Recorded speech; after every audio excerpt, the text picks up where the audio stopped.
de Dios que lleva por título «Cuán amables son tus moradas». Esto está en el Salmo número 84. Así que por favor prepare su Biblia y ábrala en el Salmo número 84 para que veamos lo que el Señor nos habla acerca de las moradas de Dios. Cuán amables son tus moradas, dice el Salmo 84.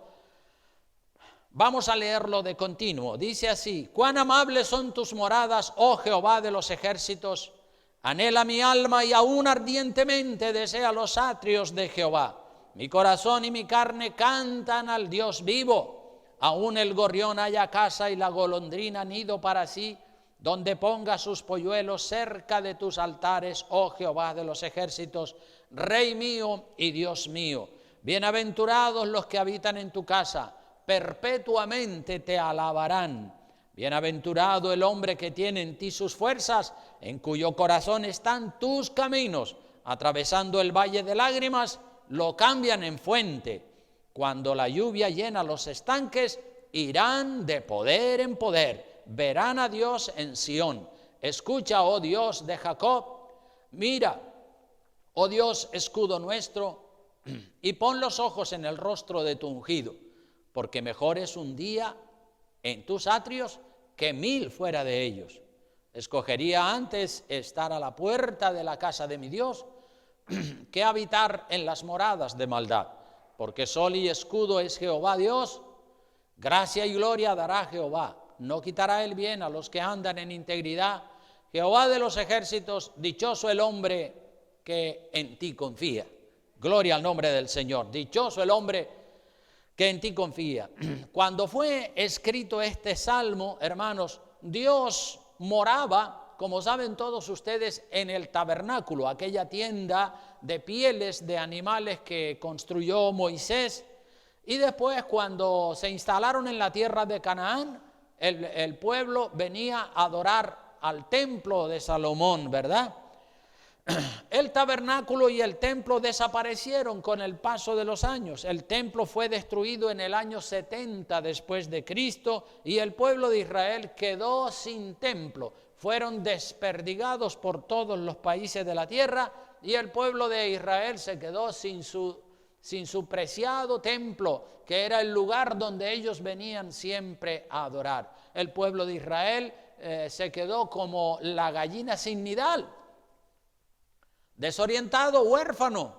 Pero cuando el tabernáculo o el templo estaba en pie, era el lugar de más honra, el lugar de más gloria, y era el lugar más amado por el pueblo de Dios, porque allí moraba Dios, en el templo, en Jerusalén, en el lugar santísimo, esa parte más importante del templo, allí moraba Dios. Y hoy en día sabemos que Dios ya no mora. Dios ya no habita en edificios como este o como aquel espléndido templo de Salomón. Dios ya no mora en templos, en iglesias, en catedrales, en capillas, ni nada de esto. Vamos a ir al libro de Hechos de los Apóstoles, capítulo 17, para que veamos esta verdad reflejada por el apóstol Pablo.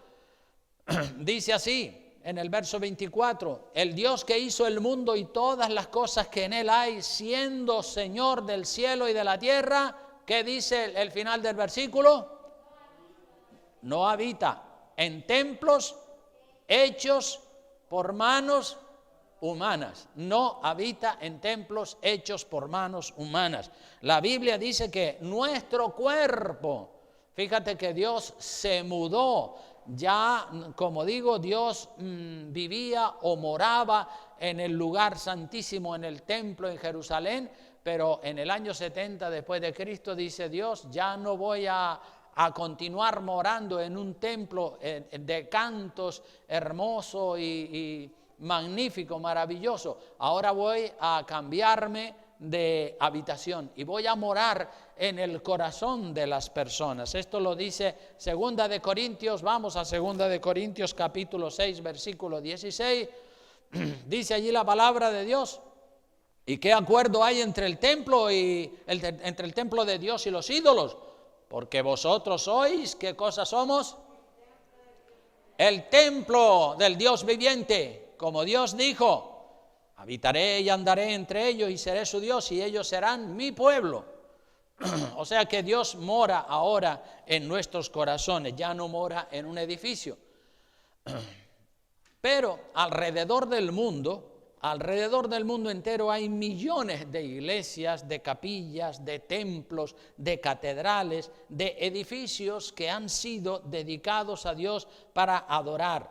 Y en cierto sentido, no en su totalidad, pero en cierto sentido se parecen al templo de Jerusalén. Este edificio tiene cierto parecido con el templo de Jerusalén. Nosotros, igual que los judíos amaban el templo, también nosotros tenemos amor por este lugar, por este edificio, porque este edificio es nuestra casa común, ¿verdad?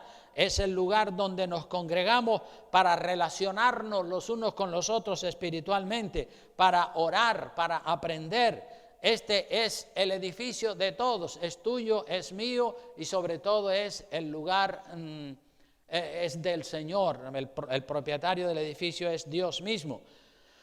Así que, hermanos, llevamos 2 meses largos en nuestras casas, encerrados, y estábamos deseando volver a este lugar para adorar a Dios. Aquí se adora y se alaba a Dios en compañía de muchos hermanos y de muchas hermanas, cosa que no podíamos hacer en nuestras casas. En nuestras casas, naturalmente, podíamos orar y cantar, pero a solas o con la familia. Pero en este lugar podemos hacerlo con todos los hermanos en Cristo. Entonces es una delicia, es un lugar exclusivo. Este es un lugar exclusivo para que podamos adorar a Dios en espíritu y en verdad. Porque una cosa es adorar a Dios a solas o con la familia en la casa, lo cual es bueno y hay que hacerlo. Hay que orar en la casa y hacerlo con la familia. Y otra cosa muy diferente es adorar a Dios en la compañía de muchos hermanos y de las hermanas y de los niños todos juntos. Mire lo que nos dice la Biblia. El rey David, que fue el que escribió el Salmo 133. Vamos al Salmo 133 y vamos a ver qué dice la palabra de Dios en ese lindo pasaje.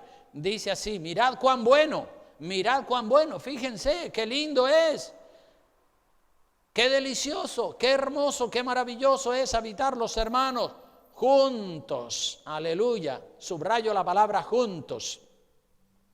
En tu casa lo puedes hacer solo o con tu familia, pero aquí lo podemos hacer todos juntos, ¿verdad? Aquí se pone de manifiesto lo que se llama la unidad del pueblo de Dios. Dice que un pueblo unido jamás será vencido.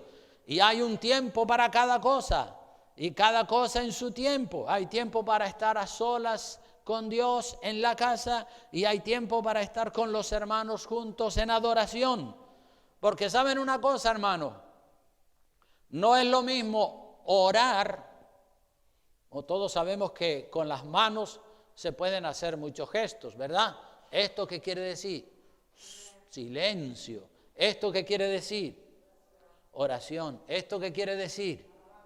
Alabanza al Señor, ¿verdad?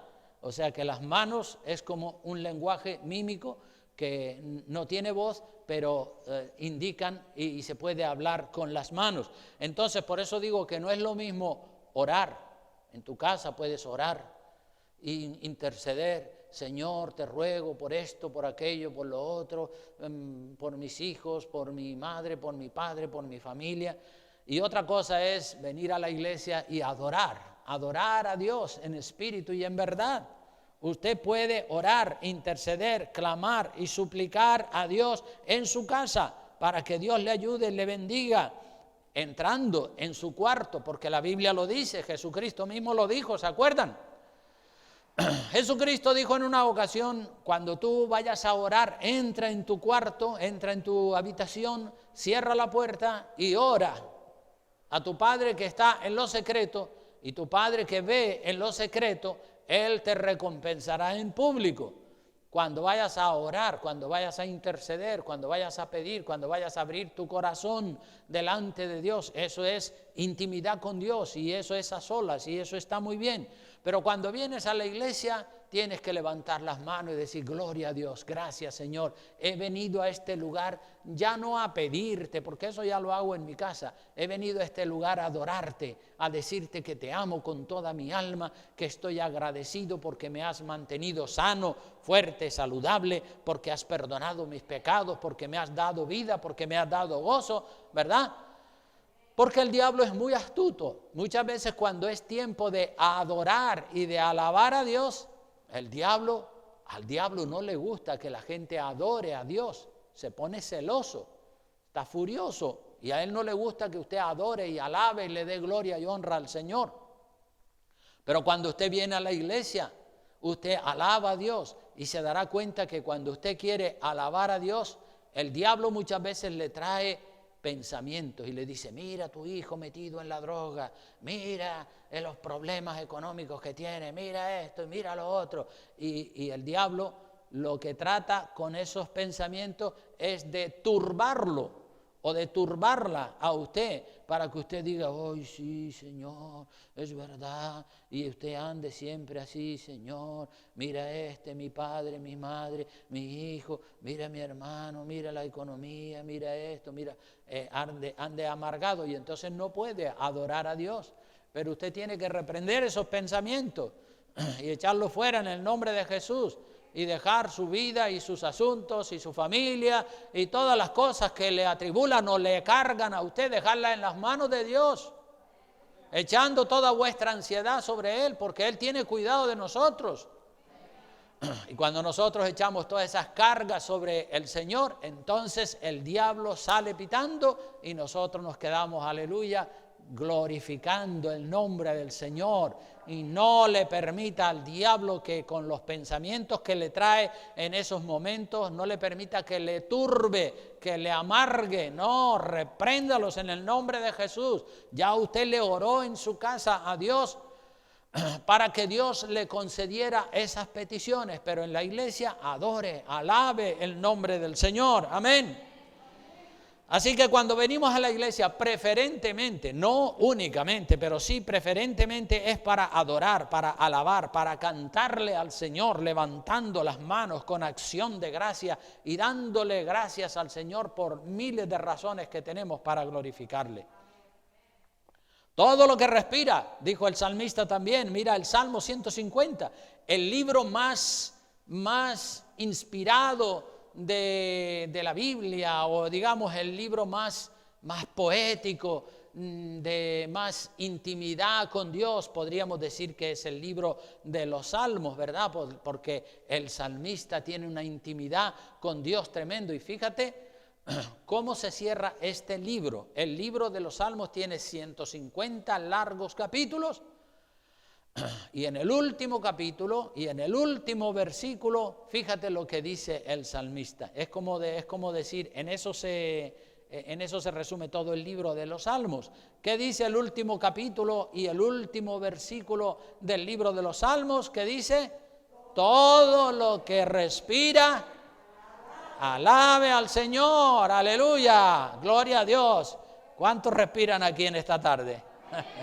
Con la mascarilla a lo mejor no respira muy bien, ¿verdad? Y hay que quitársela, pero respira. Y cuando llegas a tu casa te la quitas y te subes a la azotea y respiras a pulmón pleno o a pleno pulmón. Y alabas al Señor, porque la Biblia dice todo lo que respira. Así que si tú respiras, debes de alabar y adorar a Dios y buscarle en espíritu y en verdad, adorarle como Él manda en su palabra. Mira lo que dice San Juan capítulo 4. Versículos 23 y 24 de la palabra de Dios, lo mismo es el Señor Jesucristo diciendo. San Juan 4, 23 dice: mas la hora viene y ahora es, cuando los verdaderos adoradores adorarán, ¿a quién dice? Al Padre. ¿De qué manera? En espíritu y en verdad, porque también el Padre, ¿qué dice?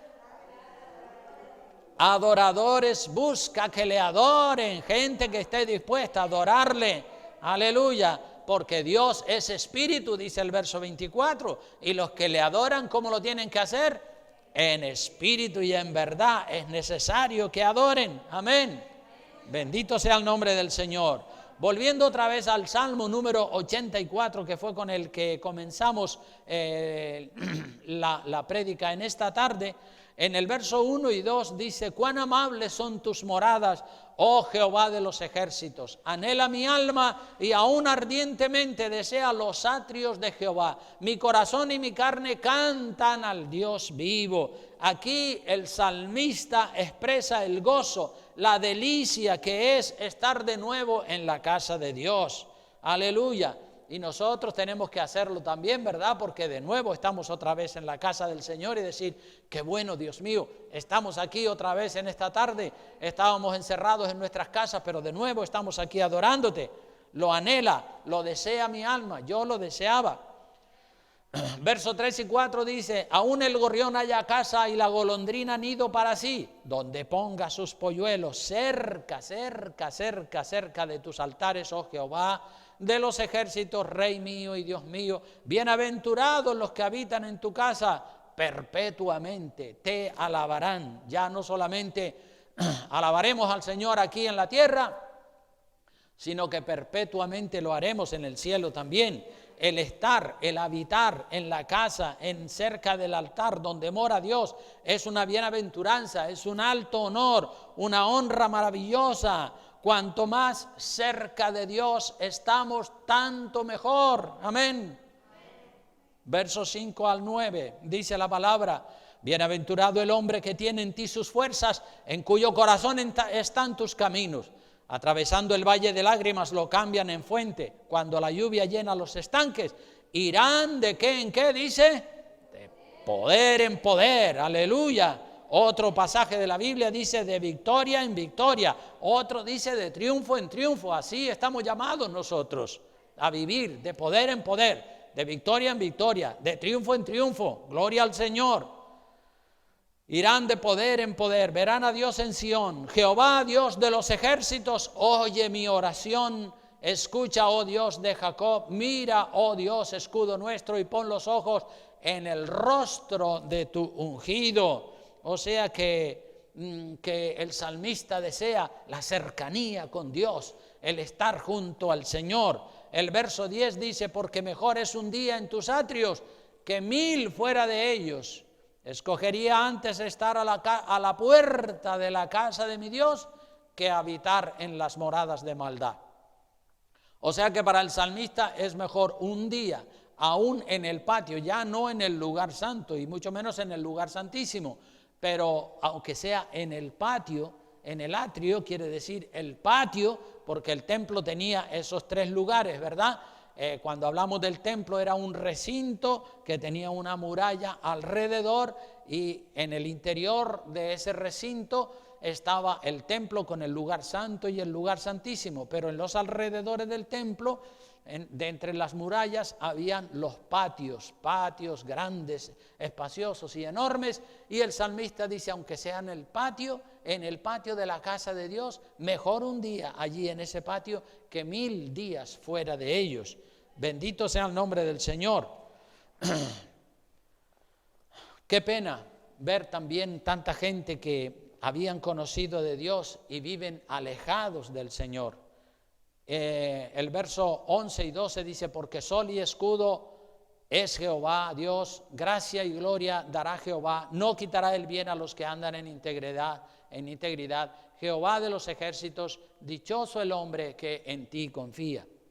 Y el Salmo 122, qué lindos son los salmos, el Salmo 122 también hace énfasis en lo que es la alegría de la casa de Dios. 122, versículo 1, dice: yo me alegré. ¿Con qué me alegré? A la casa de Jehová iremos. Con los que me decían: a la casa de Jehová, vamos a la iglesia, pues con esos me alegro.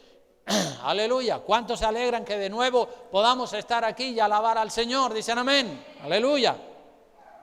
Así que, hermanos, se abre una nueva etapa en la que poco a poco vamos a ir recuperando la vida de iglesia, los cultos, las actividades de la iglesia. Juntos y unidos en amor vamos adelante por el camino marcado por nuestro Señor y por nuestro Salvador. Y es verdad que el camino por donde nosotros caminamos es un camino angosto, estrecho. Vea lo que dice Mateo 7:14, que también lo tenemos escrito aquí en la parte frontal del púlpito. Pero en Mateo capítulo 7, versículo 14, allí dice: porque estrecha es la puerta y angosto el camino que lleva a la vida, al reino de los cielos, y pocos son los que la hallan. Estrecha es la puerta y angosto el camino. Para entrar en el reino de los cielos no se puede entrar de cualquier manera, en pecado, con malas actitudes, con malos comportamientos, con rebeldía, con orgullo, con odio. Allí no se puede entrar con esos pecados. Tiene que la persona despojarse, quitarse todos los pecados, el orgullo, la soberbia, la hipocresía, la vanidad, todo aquello que no le agrada a Dios, tiene que echarlo fuera y tiene que vivir en santidad si es que de verdad quiere entrar en el reino de los cielos. Angosto es el camino, estrecha es la puerta. El camino angosto y estrecho, dice la Biblia, que no tiene muchos seguidores. Son pocas personas los que transitan por el camino estrecho. Y lo dijo el mismísimo Señor Jesucristo, que es Dios con nosotros. Y es verdad que hay muchos que creen, hay muchas personas por allá afuera que creen que van por el camino estrecho, pero viven igual que los mundanos, viven igual que los incrédulos, viven igual que los pecadores, llenos de idolatría, llenos de pecado, llenos de malas actitudes, de malos comportamientos. Dicen que son cristianos, pero realmente cuando usted mira la vida de ellos dice: este que dice que es, o esta que dice que es cristiano, pues se ve con sus hechos y con su testimonio pésimo y con su mal comportamiento y con sus malas actitudes, que realmente no lo es. Jesucristo advirtió que en los últimos tiempos proliferarían los falsos profetas, los falsos guías, los falsos pastores, las falsas religiones, y que predicarían un evangelio moderno, un evangelio sin cruz, donde todo vale, todo se aprueba, un evangelio, nosotros le llamamos a eso un evangelio de puerta ancha, de camino espacioso. Ahí vale todo, ahí vale idolatría, vanidad, orgullo, soberbia, fornicación, adulterio, todo tipo de pecado. Y hay personas que viven en esos pecados y cuando se mueren la familia dice: fulanito de tal ya se fue con Dios para el cielo. Pero si era un idólatra, era un pecador, era un perverso, era un ladrón, era un asesino, era un secuestrador, pero según ellos, se fue para el cielo. Mentira, ¿verdad? Y da tristeza que millones de personas corren detrás de los falsos profetas que le predican a la gente lo que a la gente le gusta oír. No examinan la palabra de Dios, no examinan el mensaje que oyen, se dejan llevar de sus sentimientos carnales en lugar de escudriñar y de estudiar la palabra de Dios a fondo. El mensaje del profeta, ya voy concluyendo, el mensaje del profeta Jeremías predicado a un pueblo que era terco, rebelde, poco antes del cautiverio de Babilonia. Isaías llama al pueblo a hacer un alto en el camino, a arrepentirse, a cambiar de actitud y a no seguir atados al pecado y alejados de Dios como estaban. El pueblo de Israel fue muy castigado. Dios lo castigó en el desierto. ¿Se acuerdan de la plaga de las serpientes en el desierto? Mucho pueblo murió en el desierto. Y toda aquella generación de hombres y mujeres que salieron de Egipto, que eran mayores de 20 años, murieron en el desierto.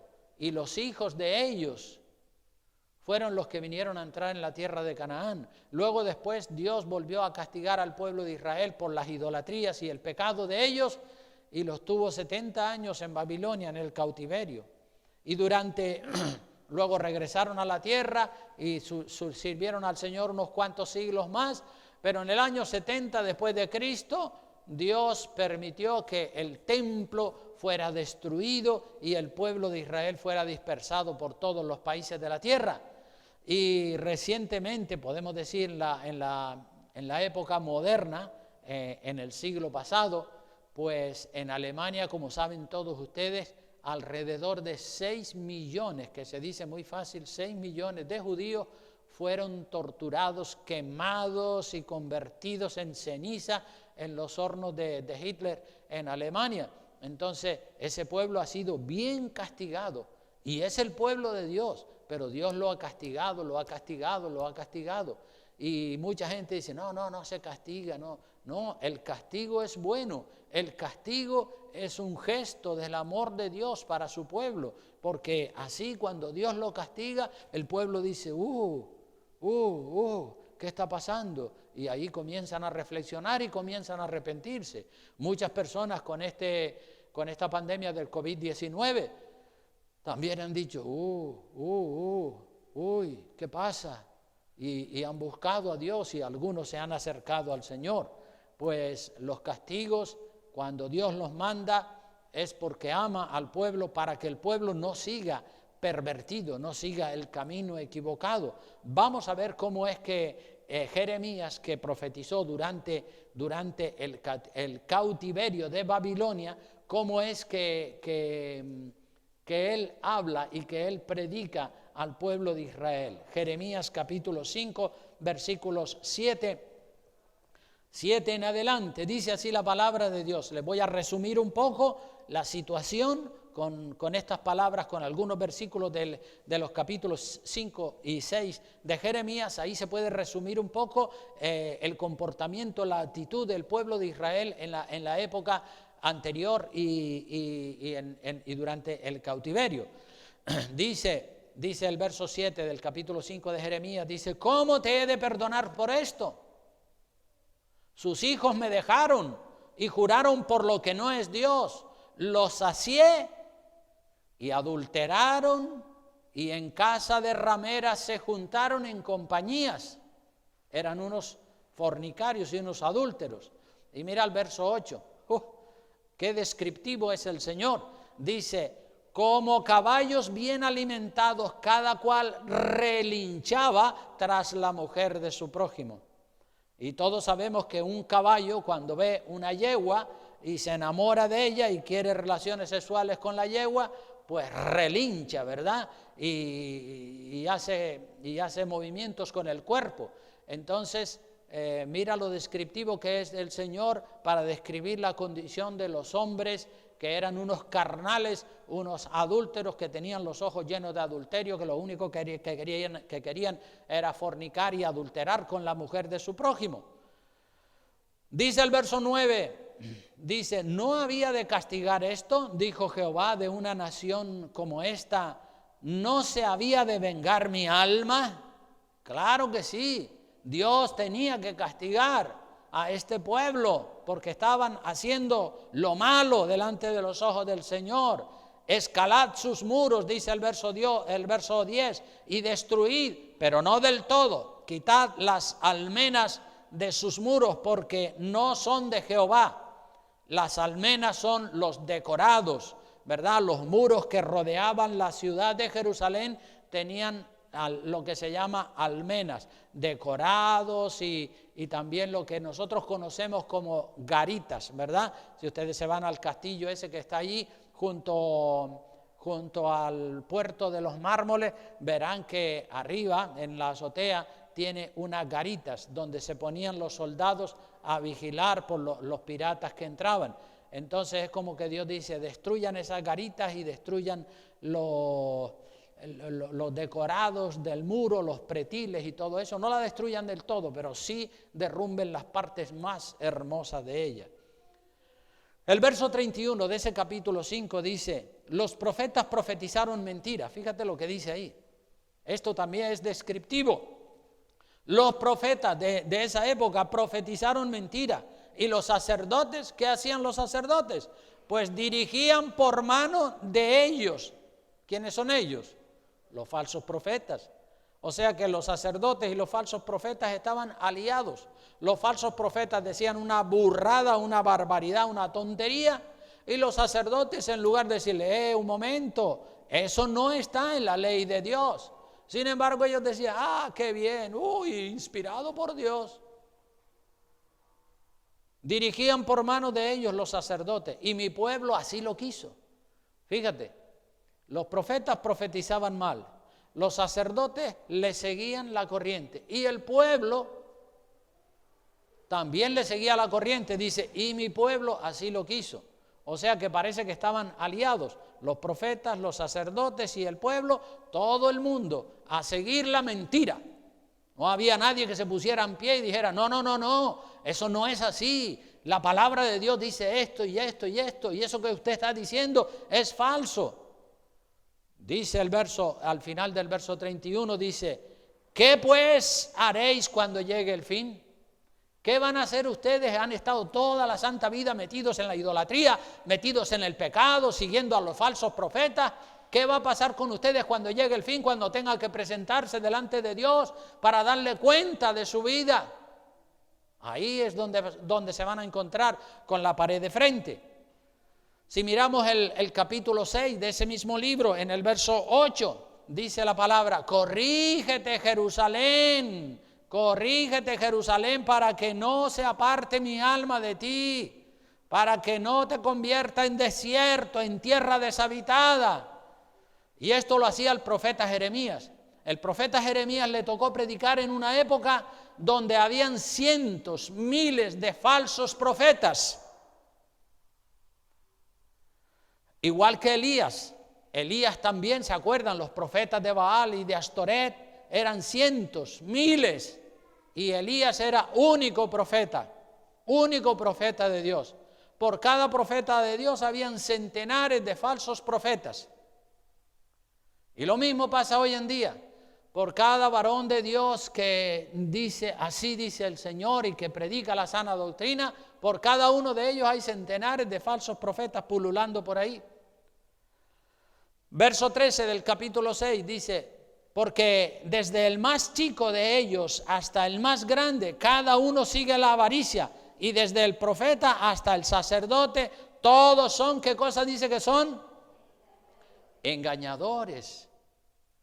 Y curan la herida de mi pueblo con liviandad, diciendo, es decir, la curan en falso. Ustedes saben que cuando una persona está herida hay que sacarle toda la pus para que pueda sanar de adentro para afuera. Pero estos falsos profetas veían el pecado y lo tapaban, ¿verdad? Veían el pecado y lo tapaban. Dice que curaban la herida con liviandad, diciendo, tranquilo, paz, paz. Pero no hay paz. No, eso está mal. Están engañando al pueblo de Dios. El verso 15 dice, ¿se han avergonzado de haber hecho abominación?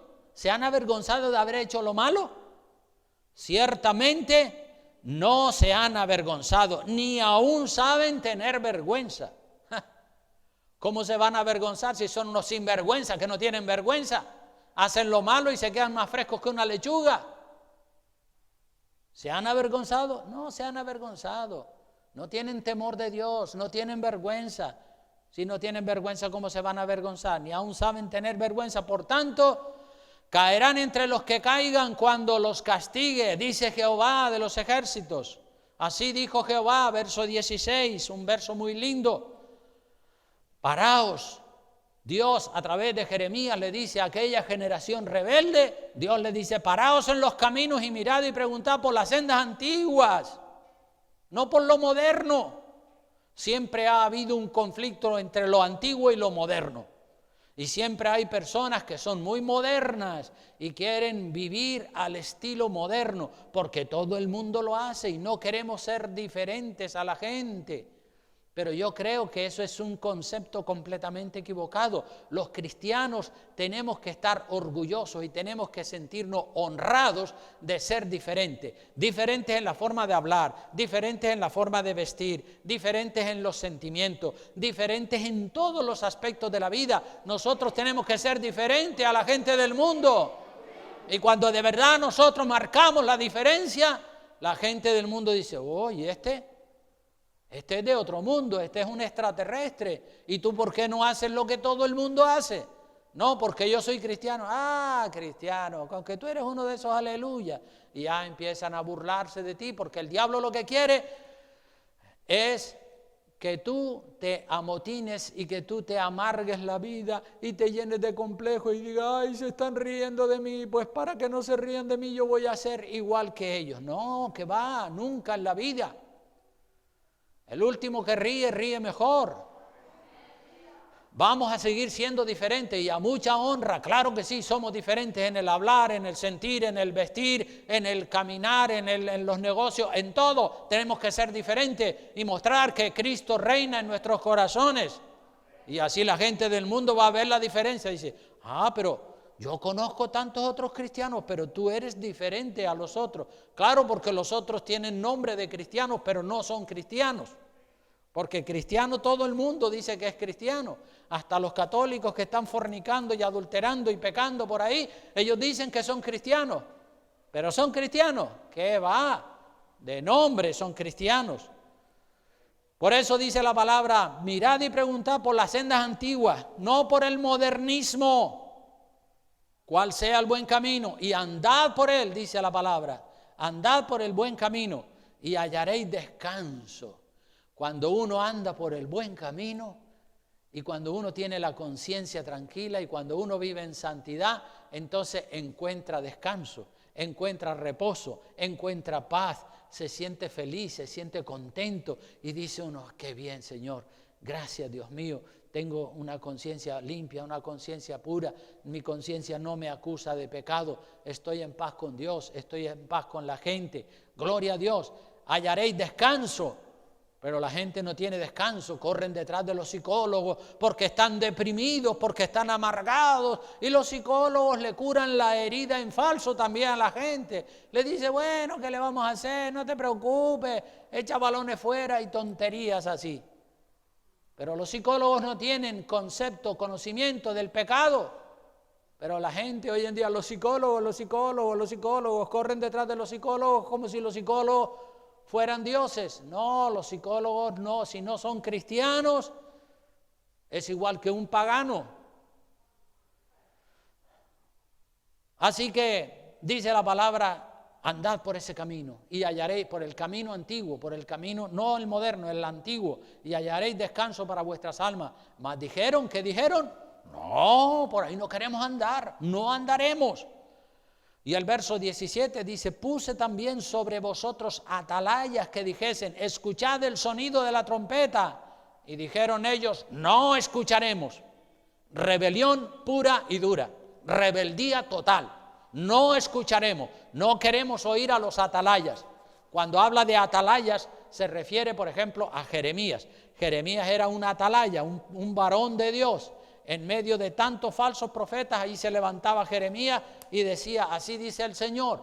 En medio de tantos falsos profetas se levantó Elías y decía, así dice el Señor. Entonces siempre los verdaderos profetas han sido una minoría insignificante con respecto a la mayoría de profetas falsos que hay en la tierra. Entonces, paraos en los caminos, mirad y preguntad, investigad, averiguad, conoced a fondo la palabra de Dios. Más leer y más estudiar la Biblia y menos estar escuchando a tantos charlatanes que hay en internet. Y con esto no quiero decir que todos los que están en internet son malos, hay algunos buenos, pero la gran mayoría son malos. Dios tiene profetas verdaderos en medio de tantos falsos profetas. Y yo, hermanos, sinceramente lo digo, yo me siento como uno de esos profetas verdaderos. Muchas personas y muchos líderes y gente que teníamos en esta iglesia, a los que yo les quise mostrar el verdadero camino, lo que dice la palabra de Dios y que entraran por la puerta estrecha, ellos me rechazaron, no me escucharon, me dieron la espalda y se marcharon. Los verdaderos profetas siempre han sido rechazados por tratar de corregir, siempre, porque los falsos profetas no corrigen, los falsos profetas curan la herida en falso, le dan una palmadita a la persona en la espalda, si está adulterando no le dice, chacho, ¿cómo se te ocurre? Eso es pecado, si está robando, pues también hacen la vista gorda, si duerme con el novio o con la novia, no pasa nada, porque eso todo el mundo lo hace. Entonces, ¿dónde está el camino estrecho? ¿Dónde está la puerta angosta? Los desórdenes espirituales de la mayoría de la gente. Pero gloria a Dios, porque siempre queda una manada pequeña de pueblo de Dios. Una manada pequeña que sigue las enseñanzas de Jesús y dice, sí, yo voy a vivir el cristianismo como Dios manda. No temáis, dijo Jesucristo. El último verso a donde les quiero llevar es Lucas capítulo 12, versículo 29, y con este ya termino. Lucas 12, 29 al 32. Dice la palabra de Dios allí, dice: vosotros pues no os preocupéis por lo que habéis de comer, ni por lo que habéis de beber, ni estéis en ansiosa inquietud, porque todas estas cosas buscan las gentes del mundo. Buscan lo terrenal, lo material, pero vuestro Padre sabe que tenéis necesidad de estas cosas. Mas busca primero, no lo material, busca primero lo espiritual, busca primero el reino de Dios, y todas estas cosas, las añadiduras, vendrán por añadidura. Buscad el reino de Dios y todas estas cosas os serán añadidas. Y el verso a donde los quería llevar es el verso 32, que dice: no temáis, manada pequeña, porque a vuestro Padre le ha placido. ¿Qué le ha placido a nuestro Padre? Darnos el reino de los cielos, hermano. Eso es lo máximo. Ser heredero del reino de los cielos. A nuestro Padre le ha placido darle el reino de los cielos. ¿A quién? A la manada pequeña, no a esa multitud que dicen que son cristianos, pero con sus hechos demuestran lo contrario. A Dios le ha placido darle el reino a la manada pequeña, que somos nosotros los que de verdad nos tomamos las cosas de Dios en serio. Por eso termino ya diciéndoles que sea cristiano radical, que no tenga complejos, que no se compare con los demás, y recordarle que las moradas del Señor, este lugar es un lugar amable. Cuán amables son tus moradas, oh Jehová de los ejércitos. Seamos personas que frecuentamos las moradas de Dios, el lugar donde adoramos, es decir, este lugar, la iglesia, no dejando de congregarnos como algunos tienen por costumbre. Algunos que dicen que son cristianos no aman el congregarse en la iglesia. Para cualquier cosita, a esas personas la ve usted que a lo mejor un dolorcillo de cabeza, un dolor de muela, una tontería por aquí, una tontería para allá. No, pastor, hoy no voy al culto porque me duele la cabeza. Hoy no voy al culto porque tengo una visita. Hoy no voy al culto porque juega el Real Madrid y el Barcelona. Hoy no voy al culto porque tengo un dolor en la espalda. Pero después, cuando tienen que ir a trabajar, aunque se estén muriendo, van a trabajar. No les importa tener un dolor de muela, un dolor de espalda, un dolor de lo que sea. Ellos van a trabajar. Pero a la iglesia, cualquier cosita. Entonces ahí se demuestra quién ama y quién no ama a Dios. Los que amamos a Dios nos congregamos y adoramos, y lo hacemos con regularidad y con firmeza y con constancia, como Dios espera. Aleluya. Muy bien, hermanos, pues este ha sido el mensaje que quería compartir con ustedes. Vamos a inclinar el rostro y vamos a orar al Señor, y vamos a pedirle a Dios por esta iglesia y por las iglesias que tenemos en Playa Blanca, en Gran Canaria, en Tenerife y en La Palma. Nos ponemos en pie, por favor, y hacemos una oración de agradecimiento al Señor, y seguimos luchando y peleando la batalla, y desde aquí le mandamos un saludo fraternal a nuestros hermanos, como digo, en Playa Blanca, y a los hermanos en Ingenio, Gran Canaria, a los de La Palma y a los de Tenerife. Que el Señor los bendiga rica y abundantemente. Vamos a orar todos juntos. Padre, te damos gracias, Dios mío. Ha sido una delicia estar aquí, Dios mío. Cuán amables son tus moradas, como dice el Salmo, Dios mío, el 84. Mi alma las anhela, lo deseamos, Señor. Qué bueno, Dios mío, bendito, que ya se acabó el confinamiento y podemos reunirnos y podemos adorarte en espíritu y en verdad en este lugar, Dios mío. Gracias de todo corazón, Dios mío, porque nos has protegido. No hemos tenido que enterrar a ninguno de los hermanos, porque durante esta pandemia todos han sido protegidos, todos han sido cuidados, Señor, mientras que en otros lugares algunos cristianos, pastores y gente han sido contagiadas del virus y han partido para la eternidad, Dios mío. Pero en este caso a nosotros podemos, Dios mío, dar gloria y alabar tu santo nombre, porque hasta ahora nos has protegido y pedimos que nos sigas dando protección y dirección para seguirte amando más y mejor cada día. Y oramos en el nombre precioso de Jesucristo nuestro Señor. Amén y amén. Que Dios les bendiga y salúdense.